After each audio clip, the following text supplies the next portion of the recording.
नारायणाखिलगुरो भगवन् नमस्ते शिवाय नमः शिवलिंगाय नमः। नमस्कार, मैं आचार्य कृष्ण गोपाल शर्मा और आप देख रहे हैं ज्ञानपथ। आइए आज भगवत गीता के इस दिव्य श्लोक का चिंतन करें। अज्ञश्चाक्षरदानश्च संशयात्मा विनश्यति नायं लोकोऽस्ति न परो न दुःखं संशयात्मना।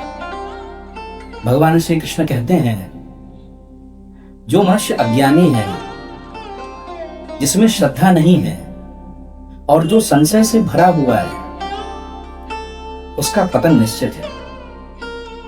ऐसे संशयी व्यक्ति को न इस लोक में सुख मिलता है न परलोक में, और न ही उसे जीवन में वास्तविक शांति की प्राप्ति होती है। गीता का यह श्लोक केवल एक धार्मिक उपदेश नहीं है, बल्कि संपूर्ण मानव जीवन का मनोवैज्ञानिक और दार्शनिक सत्य है। भगवान ने यहां 3 अवस्थाएं बताई हैं।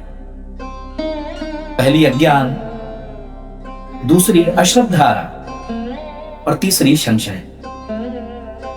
और इसमें भी सबसे ज्यादा घातक जो है, नेष्टकारक जो है, वह है संशय।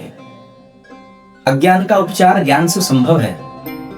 अश्रद्धा का उपचार सत्संग गुरु के पास से संभव है, परंतु संशय का उपचार तभी संभव है जब मनुष्य विनम्र होकर सत्य को स्वीकार करने का साहस करे।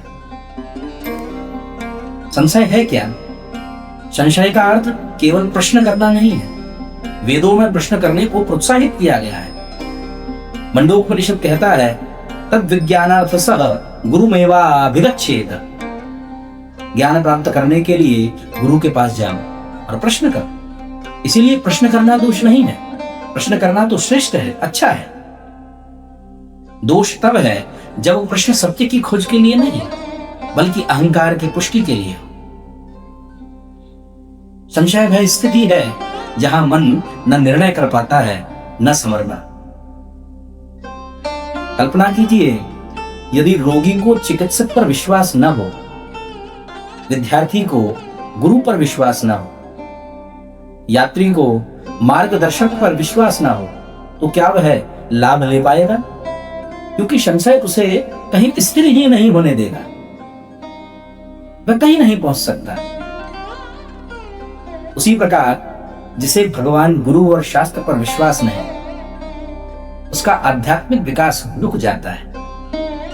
संशय मन को 2 दिशाओं में बांट देता है, एकाग्र नहीं होने देता, और विभाजित मन कभी उत्पादक, उत्तम, लाभकारी कार्य नहीं कर सकता। संशय से ग्रसित अर्जुन युद्ध भूमि में खड़े होकर कह रहे थे, मैं युद्ध करूं या ना करूं। भगवान ने उनका संशय ज्ञान से दूर किया। इसीलिए भगवत गीता के अंत में अर्जुन कहते हैं, नष्ट मोह स्मृतिर्लब्धा। भगवान, मेरा मोह और संशय समाप्त हो गया है, नष्ट हो गया है। और संशय के नाश होने से ही अर्जुन विजय के अधिकारी बने। वेदांत कहता है, मनुष्य का वास्तविक स्वरूप आत्मा है, लेकिन संशय युक्त जीवात्मा कहता है, क्या आत्मा है या नहीं? ईश्वर है भी या नहीं? क्या कर्मफल सत्य है या यह सिद्धांत भी खाली मन घड़ंत है? ये संशय युक्त जीवात्मा की भावनाएं होती है। इन सभी शाश्वत सत्य पर भी संशय होने से वह सत्य से वंचित हो जाता है। और जब तक यह संशय बने रहते हैं, तब तक साधना हो, कर्म हो अथवा कोई विचार हो, केवल औपचारिकता बनकर रह जाते हैं। उदाहरण के लिए विचार कीजिए, एक किसान यदि हर दिन बीज को खोदकर देखे कि वह अंकुरित हुआ या नहीं, तो क्या बीज कभी वृक्ष बनेगा? नहीं। उसी प्रकार किसी भी साधना अथवा कर्म में श्रद्धा, विश्वास और धैर्य आवश्यक है। बार बार संशय करने वाला व्यक्ति आध्यात्मिक अथवा सांसारिक उन्नति नहीं कर सकता।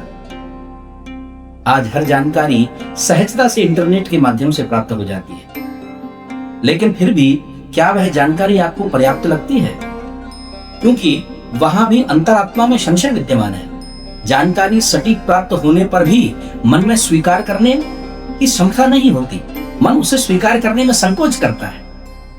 मोबाइल इंटरनेट के माध्यम से जानकारी की वृद्धि तो हुई है, किंतु मन की स्थिरता, शांति, इसकी कमी हो गई है। व्यक्तिता की वृद्धि हो गई है। किसी भी छोटी सी बात पर आधा अधूरा इंटरनेटीय ज्ञान से व्यक्ति परेशान हो रहा है। फलस्वरूप मन अशांत है। गीता हमें सिखाती है, स्वविवेक से किसी भी विषय वस्तु का निरीक्षण परीक्षण करो और किसी भी धारणा से पहले ध्यान रखो, पर संशय रखकर नहीं। यहां प्रश्न यह है कि संशय दूर कैसे होगा? संशय दूर होगा ध्यान करने से, स्वयं पर विश्वास करने से, स्वविवेक के आधार पर परीक्षण करने से, स्वाध्याय करने से, आध्यात्मिक सत्संग करने से। अतः जीवन में अनुभव के आधार पर श्रद्धा को पुष्ट करें, विश्वास को बढ़ाएं, जिससे जीवन में स्पष्टता है और संशय का नाश हो। एक शिष्य ने गुरु से पूछा, गुरुदेव भगवान कहाँ है? गुरु ने उदाहरण देते हुए कहा, विचार करो, जब तुम सूर्य के अस्तित्व पर विश्वास करोगे कि सूर्य है, तभी तो उसके प्रकाश का अनुभव कर पाओगे। और अगर हर क्षण सूर्य के अस्तित्व पर ही संशय करते रहोगे तो क्या तुम उसके प्रकाश का अनुभव कर पाओगे, उसके अस्तित्व का अनुभव कर पाओगे? गुरु शिष्य से कहते हैं, यही स्थिति ईश्वर के साथ है। संशय अनुभव के द्वार बंद कर देता है,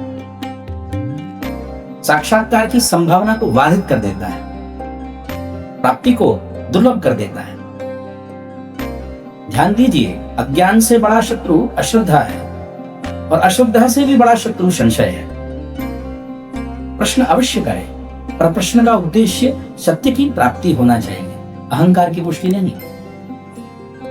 श्रद्धा और विश्वास ये दोनों जीवन के दो पंख हैं।